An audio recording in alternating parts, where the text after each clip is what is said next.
شقا يتخافتون بينهم إن لبثتم إلا عشرا نحن أعلم بما يقولون إذ يقول أمثلهم طريقة إن لبثتم إلا يوما.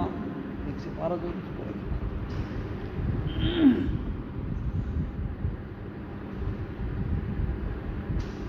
انبیاء علیہ السلام کے تین بنیادی عقیدے ہیں جو تمام انبیاء علیہ السلام نے اپنی امتوں کے سامنے بیان فرمائے. ویسے تو عقائد کے مسائل بہت سارے ہیں جن کے ساتھ ایمان کا اور عقیدے کا تعلق ہے، مگر ان تمام عقائد میں جو بنیادی عقیدے ہیں وہ تین ہی ہیں، اور باقی سب کے سب ان تینوں سے نکلتے ہیں اور پیدا ہوتے ہیں. ان میں سب سے جو پہلا عقیدہ ہے وہ اللہ پاک کی وحدانیت کا عقیدہ ہے کہ ساری کائنات کا پیدا کرنے والا خدا ایک ہے، اس ساری کائنات کا نظام چلانے والا خدا ایک ہے، اور نفع نقصان کا مالک ایک ہے، اور ہماری عبادت کے جتنے کام ہیں وہ سب اسی کے لیے. یہ اللہ پاک کی وحدانیت کا عقیدہ ہے، اور یہ سارے انبیاء علیہ السلام نے اپنی قوم کے سامنے سب سے پہلے یہی عقیدہ بیان کیا.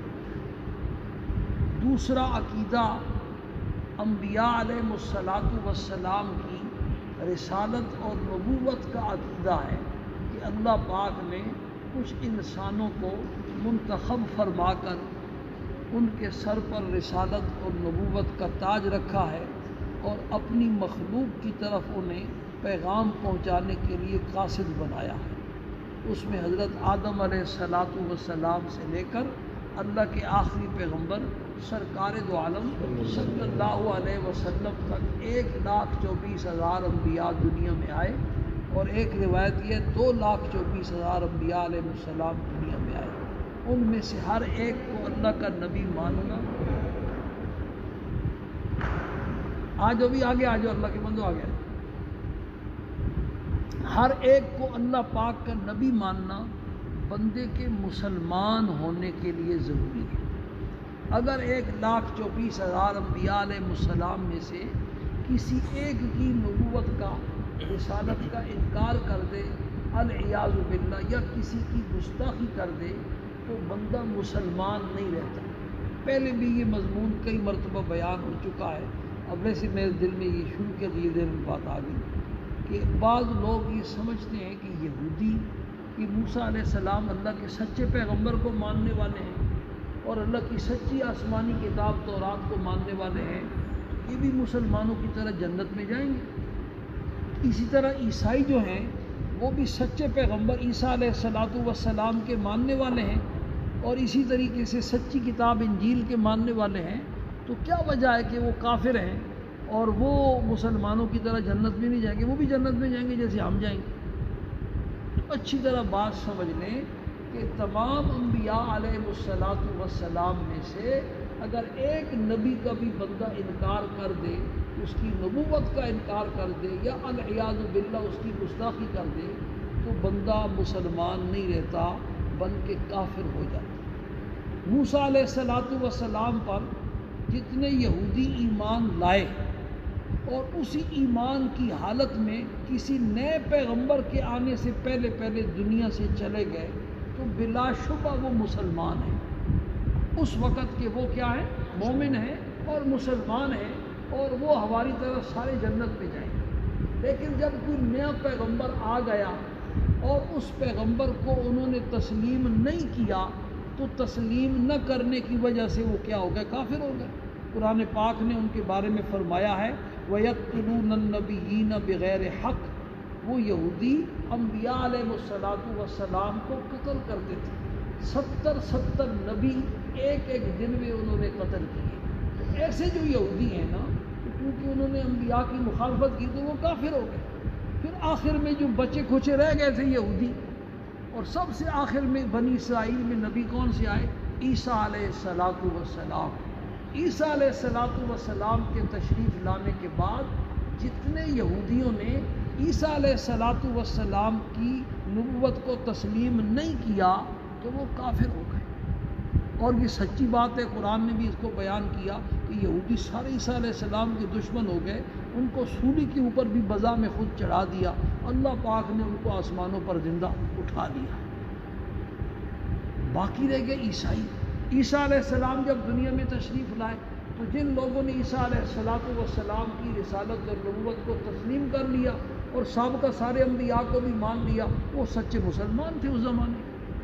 اور بڑے بڑے اس میں اولیاء اللہ تھے، بڑے بڑے راہب، جنہوں نے بیوی بچوں کو، بہن بھائیوں کو، گھر والوں کو چھوڑ کر کے ساری زندگیاں اللہ کی عبادت کے لیے گرجوں میں وقف کر دی تھی۔ یہ روحانیت، ان کے اندر روحانیت بھی تھی۔ ہمارے اسلام میں روحانیت نہیں ہے، ان کی شریعت میں تھی۔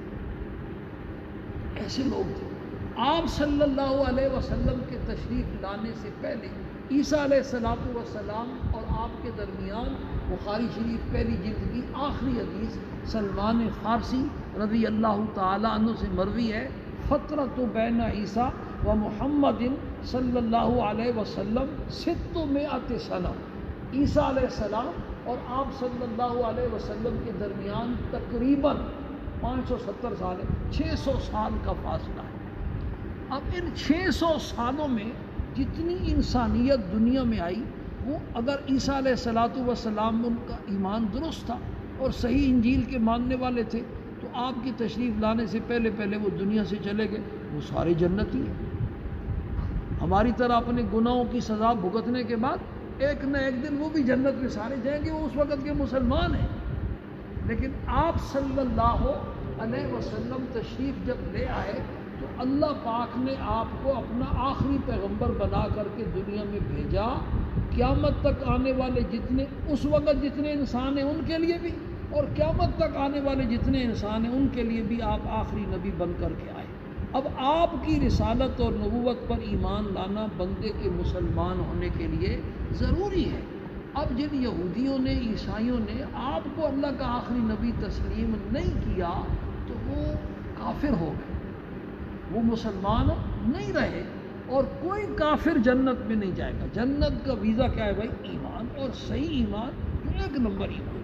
بہرحال یہ پہلے بھی کئی دفعہ میں بیان کر چکا ہوں۔ تو دوسرا جو بنیادی عقیدہ ہے سارے انبیاء علیہ السلام کا، وہ انبیاء علیہ السلام کی رسالت اور نبوت کا عقیدہ ہے۔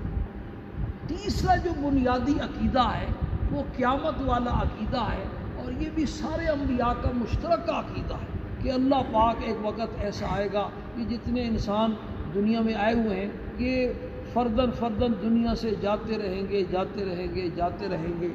جب اللہ پاک کو قیامت قائم کرنا منظور ہوگا تو اسرافیل علیہ السلام سور پھونکیں گے، اس آیت میں اسی کا تذکرہ ہے، تو آنن فانن جتنے زندہ اس وقت ہوں گے اجتماعی طور پر سارے مر جائیں گے۔ اس کے بعد اللہ پاک انسانوں کو دوبارہ کیا کریں گے؟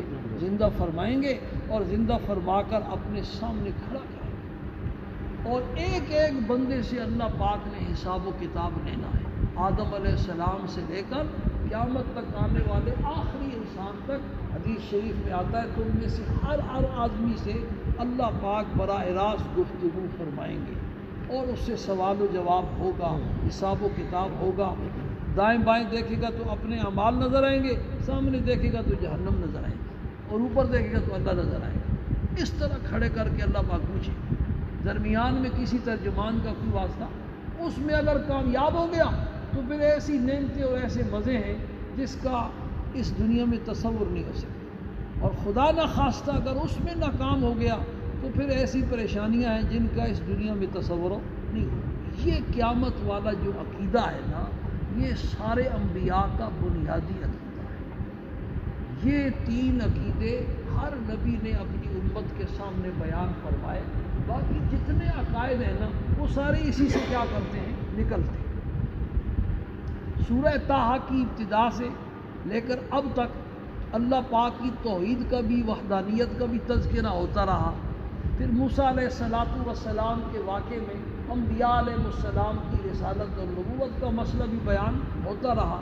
اب جو ہے نا کچھ اللہ پاک نے آخر میں قیامت کا اللہ پاک نے اس میں تذکرہ فرمایا ہے، جو آیات پڑھی گئی ہیں۔ ان میں پہلا جو مسئلہ قیامت کے بارے میں اللہ پاک نے ارشاد فرمایا وہ سور کے پھونکنے کا مسئلہ ہے۔ حدیث شریف ہمارے پیغمبر آخری پیغمبر ہیں اور آپ کے اور قیامت کے درمیان کوئی وقفہ نہیں ہے۔ آپ نے ارشاد فرمایا بعثت انا والساعۃ کہاتین، جیسے یہ دیکھ رہے ہو نا میری ان دو انگلیوں کے درمیان کوئی فاصلہ نہیں ہے، اسی طرح میرے اور قیامت کے درمیان بھی کوئی فاصلہ نہیں ہے۔ پہلے ایک نبی آتا تھا وہ اپنی دعوت دیتا رہتا، آخر کار جب قوم نہ مانتی عذاب آتا، پھر دوسرا پیغمبر آ جاتا، پھر تیسرا آ جاتا، تو سلسلہ چلتا رہتا، ایک ایک وقت میں کئی نبی بھی آئے۔ آپ کو اللہ نے اب آخری پیغمبر بنایا ہے تو آپ کے بعد تو کسی نبی نے آنا نہیں، اب قیامت ہی نے آنا۔ حدیث شریف میں آتا ہے کہ مجھے جب اللہ پاک نے دنیا میں بھیجا، اسرافیل علیہ السلام پہلے پیدا ہو چکے ہیں، سور جس میں پھونکا جانا ہے وہ بھی پہلے پیدا ہو چکا، لیکن جب مجھے اللہ پاک نے دنیا میں بھیجا تو اسرافیل علیہ السلام کو حکم دیا کہ تم اپنا منہ سور کے ساتھ لگا دو۔ اب میں آرام کی زندگی کیسے گزار سکتا ہوں کہ صورتحال یہ ہے کہ اسرافیل علیہ السلام نے اپنا منہ سور کے ساتھ لگایا ہوا ہے، اور ایک جو ہے نا ان کا قدم آگے ہے اور ایک قدم ان کا کیا ہے پیچھے ہے، جیسے بندہ بالکل تیار حالت میں ہوتا ہے نا بھاگنے کے لیے، اس تیار حالت میں کھڑے ہیں اور نگاہ ان کی اس طرح عرش کی طرف اٹھی ہوئی ہے کہ جیسی اللہ پاک کی طرف سے کیا وہ اشارہ ہو اور وہ سور جو ہے نا کیا کرے، بس سور پھونکنے کی دیر ہے۔ ان کانت الا صیحۃ واحدۃ فاذا هم جميع لدینا محضرون، ایک ہی چنگاڑ ہوگی اور ایک ہی چیخ ہوگی کہ سب کے سب اللہ پاک کے سامنے حاضر ہو کر کے پہنچ جائیں۔ تو آپ نے فرمایا کہ میں کس طرح راحت اور آرام کی زندگی جو ہے وہ گزار سکتا ہوں۔ سور جو ہے وہ سین کی طرح کا ایک جو ہے وہ آلہ ہے جس کا دہانہ اتنا بڑا ہے کہ یہ ساتوں آسمان اور ساتوں زمینیں اور جو کچھ ان کے درمیان ہے وہ اس سور کے دہانے کے بیچ میں ہے، بس پھونکنے کی دیر ہے اور قیامت کے قائم ہونے۔ قیامت اس طرح قائم ہوگی، جب قیامت قائم ہوگی تو قرآن پاک کی آیت ہے وَهُمْ يَخِصِّمُونَ، جب پہلی مرتبہ اسرافیل علیہ السلام سور پھونکیں گے تو لوگ اپنے معاملات کر رہے ہوں گے، آپس میں بحث تکرار ہو رہا ہوگا، سودا اور کاروبار چل رہا ہوگا۔ ایک حدیث شریف میں آتا ہے کہ کپڑا پھیلانے والے تاجر نے اپنا کپڑا پھیلایا ہوا ہوگا اور کپڑا دیکھنے والا کپڑا جو ہے دیکھ رہا ہوگا، سودا طے ہو رہا ہوگا، اسی کپڑا وہ لپیٹنے نہیں پائیں گے کہ قیامت قائم ہو۔ دودھ نکال کر کے اپنے جانور کا دودھ لا رہا ہوگا، ابھی پینے کی نوبت نہیں آئی ہوگی کہ قیامت قائم ہو جائے گی۔ ایک آدمی نے اپنے جانوروں کے لیے حوض لیپا ہوگا مٹی سے اس کو درست کر کے تاکہ پانی جو ہے نا اس سے باہر نہ نکلے، ابھی پانی پلانے کی نوبت نہیں آئے گی قیامت قائم ہوگی۔ یعنی کہ دنیا کا نظام جیسے چل رہا ہے اسی طریقے سے چل رہا ہوگا اور قیامت جو ہے وہ قائم ہو جائے گی۔ لیکن وہ قیامت جو قائم ہوگی حدیث شریف میں آتا ہے لا تقوم الساعة الا على شرار الخلق، قیامت جو ہے ایسے انسانوں پر قائم ہوگی جو مخلوق میں سب سے بدترین قسم کے انسان ہوں۔ قیامت کے قریب ایک ہوا چلے گی اور وہ ہوا جو ہے نا جتنے ایمان والے ہر مومن مرد اور ہر مومن عورت کا روح نکال دے گی، یہاں تک کہ اگر کوئی آدمی بھاگ کر کے پہاڑ کی غار کے اندر چھپ جائے گا تو وہاں بھی وہ ہوا پہنچ جائے گی اور اس ایمان والے کا روح نکال دے گی۔ جب سارے اہل ایمان دنیا سے اللہ پاک اس طرح اٹھا لیں گے، اس کے بعد فرمایا کہ بدترین قسم کے لوگ دنیا میں رہ جائیں گے اور جو ایسے بدترین ہوں گے کہ راستوں کے اوپر برائی کا ارتکاب کریں گے، اور ایسے لوگوں کے اوپر قیامت قائم ہوگی۔ اللہ پاک ہر مسلمان کو محفوظ، ایمان والوں پر قیامت میں قائم ہو نہیں ہونا، وہ اعلیٰ شرار الخلق کے اوپر جو ہے نا قیامت قائم ہوگی۔ تو بہرحال 3 بنیادی عقیدے ہیں، 2 بنیادی عقیدے ان کا تذکرہ اس صورت میں ہو چکا ہے، قیامت کا تھوڑا سا تذکرہ ان آنے والی آیات میں شروع ہو رہا ہے۔ آج میں نے تمہیدی بات ذکر کر دی ہے، سور کے حوالے سے باقی جو تفصیلات ہیں وہ انشاءاللہ اللہ پاک نے خیر کی تو آئندہ ہفتے جو پیر والے دن اب درس ہوگا اس میں عرض کیجیے گی۔ آخر میں جو مسئلہ ہمارا چل رہا ہے، آج کا تازہ مسئلہ یہ ہے، کل مسئلہ بیان ہوا تھا کہ جس روزے کی سحری سفر میں آئے اس روزے کو چھوڑنے کی گنجائش ہے۔ اگر سحری سفر میں نہیں آئی ہے، دن کے دوران سفر شروع ہوا ہے، تو پھر روزہ نہیں چھوڑ سکتا، پھر روزہ رکھو۔ آج کا مسئلہ یہ ہے کہ اگر ایک آدمی نے دوران سفر روزہ نہیں رکھا، اس کی سحری سفر میں آئی اور سفر اس کا چالو تھا، اس نے روزہ نہیں رکھا، گنجائش ہے اور ہمت بھی نہیں تھی، لیکن رمضان کے روزے کے دوران دن کے وقت گھر پہنچ گیا، سفر ختم ہو گیا، گاڑی جلدی پہنچ گئی، ہوائی جہاز پہنچ گیا اور وہ اپنے ٹھکانے پر اپنے شہر میں پہنچ گیا۔ اب دوپہر کا وقت ہے، 12 بجے کا، شدید پیاس بھی لگی ہوئی ہے، گھر پہنچ کر کے اب کھانا پینا اس کے لیے جائز نہیں ہے۔ شام تک اس نے روزے داروں کے ساتھ ان کی مشابہت اختیار کر کے روزے والوں کی طرح رہنا ہے۔ جب سارے روزہ کھولیں گے تو وہ ہوگا تو اس کا کھوجا، لیکن وہ بھی اسی وقت کیا کرے گا، کھولے گا۔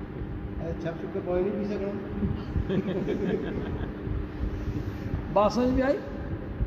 اگر مسافر، ایسا مسافر جس کا روزہ سفر کی وجہ سے نہیں تھا، وہ دن کو گھر پہنچ جائے یا غروب آفتاب سے پہلے پہنچ جائے، تو اس نے غروب آفتاب تک کھانا پینا نہیں ہے۔ یہی مسئلہ ہے اس عورت کا جس کی ماہواری دن کے دوران ختم ہو جائے۔ اگر اس نے ماہواری کی وجہ سے روزہ نہیں رکھا ہوا تھا اور دن کے دوران وہ پاک ہو گئی، اب شام تک وہ کھا پی نہیں سکتی۔ نابالغ بچہ یا بچی رمضان کے دن میں کیا ہو گئے، بالغ ہو گئے، تو وہ شام تک کھا پی نہیں سکتی۔